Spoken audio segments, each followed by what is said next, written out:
Hello, friends. This is Dave Hurwitz, executive editor at ClassicsToday.com. Now, I'm always one to take suggestions from you folk because there's so much stuff out there and you hear lots of it when I don't and vice versa. And one of you said, oh, you have to listen to the amazing new recording by Swedish/Norwegian violinist Johan Dalene. Right here, or Dalene. I don't know how to pronounce it. He pronounces it. I don't care. It's this. There you go. Dalene. Anyway, do not tell me. I'll figure it out in my own good time. So what have we got here? We've got the Mendelssohn Violin Concerto, the Bruch Violin Concerto, and Vaughan Williams' The Lark Ascending.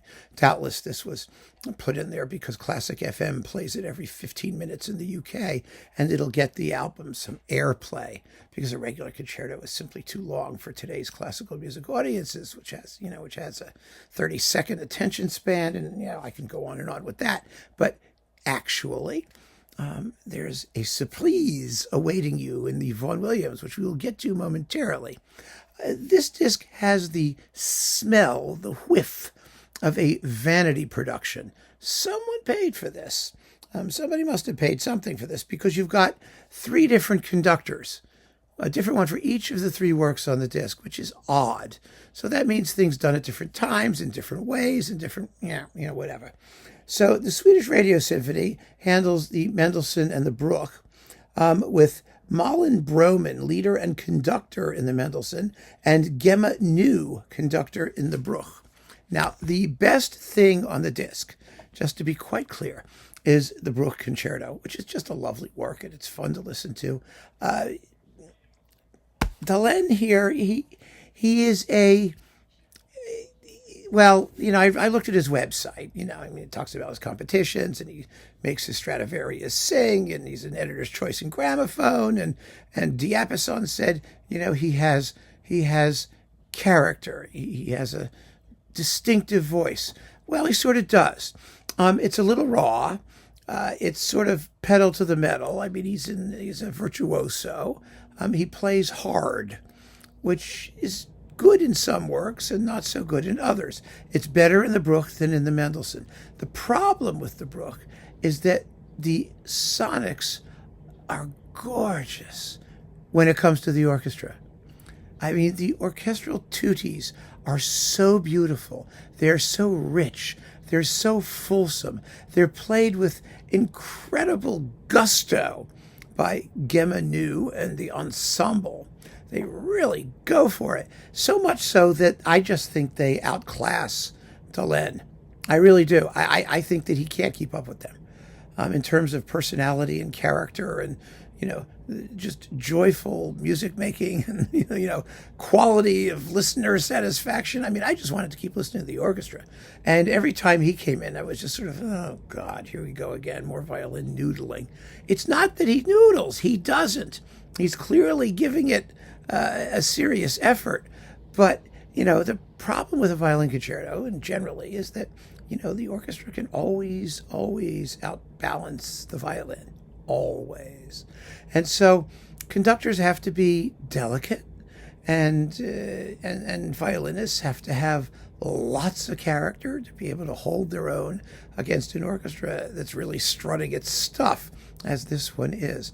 And so it was disappointing as a result of that, but I just kept wanting to go back and listen to the orchestra, listen to the finale. My God, it's amazing.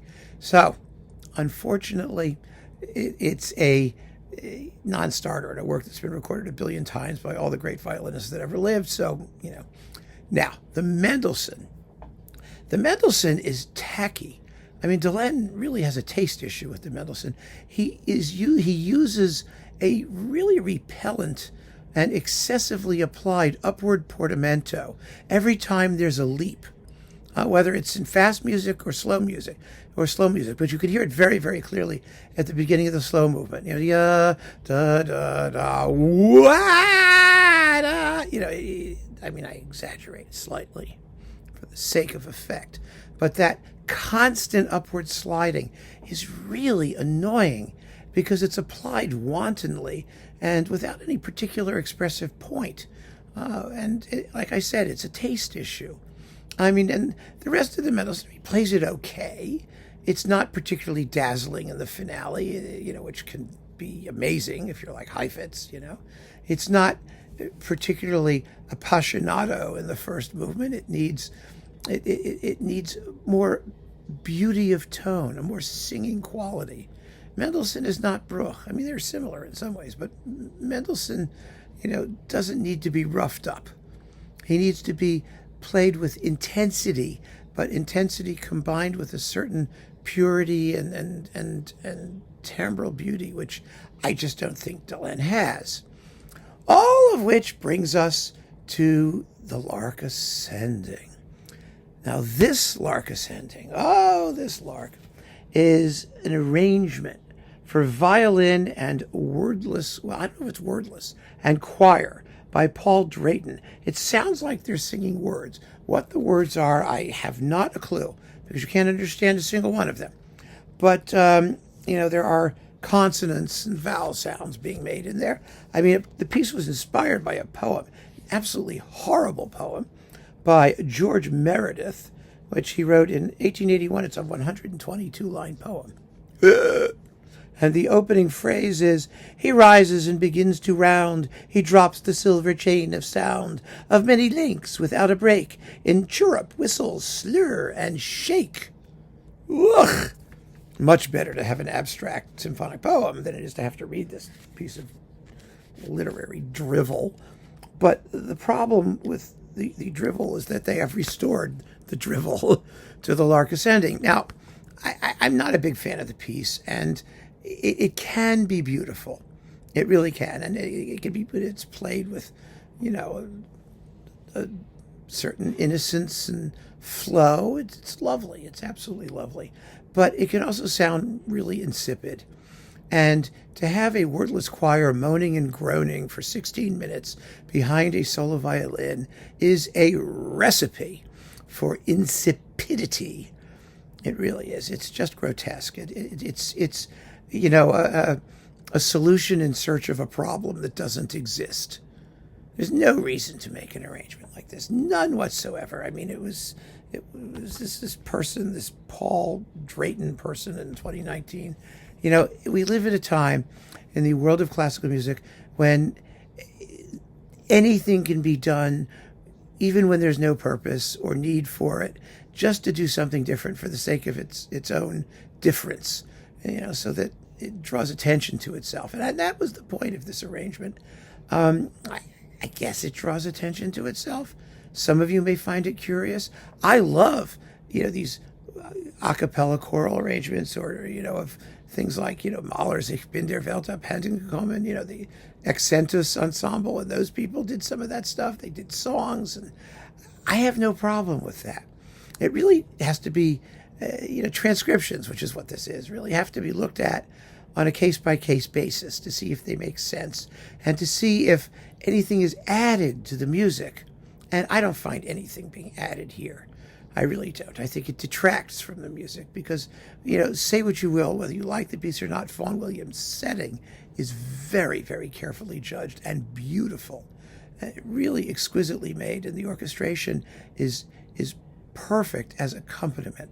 But the problem is the minute voices come in, you stop hearing accompaniment. You start wanting to hear what they're saying or what's going on or what it is or what they're doing and why and what, you look for a level of meaning which Vaughan Williams never intended. And the violin solo, again, is out there in front, woofing and chuffing and, well, or as the poem says, chirping and tweeting and shaking and flaking or whatever it's doing.